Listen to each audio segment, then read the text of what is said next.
चौधरी शरण सिंह जी का आज जन्मदिन है। चौधरी साहब के निकट हमको भी रहने का अवसर मिला है।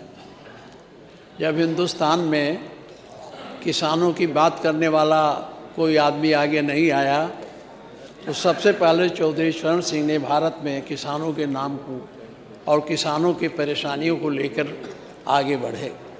इसके लिए काफ़ी कुछ संघर्ष भी किया।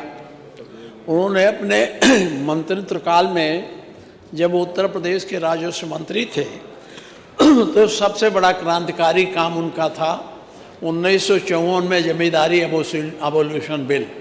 और जमींदारी एबोल्यूशन के माध्यम से उन्होंने छोटे छोटे किसानों को जो जिसके पास 2 बिस्सा ज़मीन थी, 1 बिस्सा ज़मीन थी, जमींदार ने दे रखा था, उनका उस पर स्वामित्व नहीं था, तहाँ जहाँ बड़े लोगों का स्वामित्व दिया उन्होंने गरीबों को स्वामित्व दिया।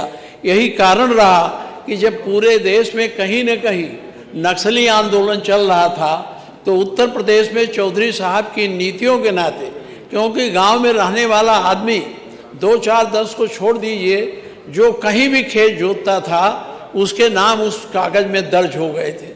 एक बार ऐसा भी हुआ कि 1356 फसली में उन्होंने एक आदेश बना दिया, 1356 फसली में अगर किसी का नाम खतौनी में खसरे में है तो वो उन्होंने सीरदारी राइट देने का अधिकार भी दे दिया था। ये बड़ा क्रांतिकारी काम था उनका।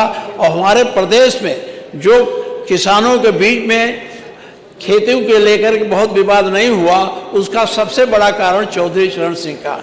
हमसे उन्होंने एक बात पूछा कि बताओ, बंगाल में आंदोलन हो रहा है और जगह ज़मीन को लेकर के नक्सलाइट आंदोलन कर रहे हैं, हमारे यहाँ क्यों नहीं हुआ? तो हमने कहा कि साहब अब आप, तो उन्होंने कहा जानते हो हमने जो एक्ट बनाया था उसके तहत इतने लोगों को ज़मीन मिल गई, चाहे थोड़ी मिली हो चाहे ज़्यादा मिली हो। एक बात और कहा हमसे, कहा कम्युनिस्ट क्यों नहीं हमारे यहाँ पनप पा रहे हैं? तो उन्होंने कहा जानते हो जो ज़मीन हमने गरीबों को कर दी, जो छोटी छोटी ज़मीनें पा गए, वो भी उतने प्रेम अपने ज़मीन से करते हैं जितने बड़े लोग अपने ज़मीन से 20 बीघा 50 बीघा वाला करता है। इसलिए कम्युनिस्ट उन्हें प्रभावित नहीं कर पा रहे। ये बात उन्होंने हमें बताई जब हम उनसे कई बार मिले। मानवर और बहुत सारे कानून हैं। सबसे बड़ी बात है जहाँ उन्होंने राजनैतिक रूप से, कानूनी रूप से किसानों को, भूमिहीनों को, खेत जोतने वालों को एक अधिकार दिया, वहीं उन्होंने राजनीति में उन दबे कुचले पिछड़े लोगों को जिनकी आवाज़ नहीं थी, उन समूह को उन्होंने संगठित किया और संगठित करके उनको आवाज़ दिया। अपने दल में वो देख देख करके कौन कैसा है उस हिसाब से वो टिकट दे करके राजनीति में लाए और उनको विधायक बनाया। और कितने को जब वो मंत्री बने तो मंत्री बनाया, तो उन्होंने जहाँ एक तरफ किसानों के लिए, खेतिहरों के लिए, आपने जैसा कहा मंडी समिति, अब मंडी समिति का एक तो बन गया मंत्री जी, लेकिन चुनाव क्यों नहीं कराते हो? कराओ। आप नहीं कराते हो। जब से बनी मंडी समिति आज तक उसमें चुनाव नहीं हुआ। आप अपना आदमी नॉमिनेट कर देते हो, मजा मारता है।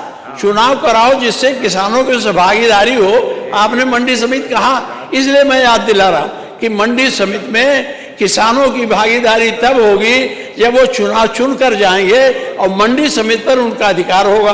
आज आप नॉमिनेट आदमी कर देते हैं, वो सचिव उनसे मिलकर जो चाहता सो करता है। तो जहाँ ये हुआ वहाँ सबसे बड़ा काम था कि सदन में उन पिछड़े और गरीबों को भी उन्होंने प्रोत्साहन देकर अपने राजनीतिक संरक्षण में यहाँ लाए।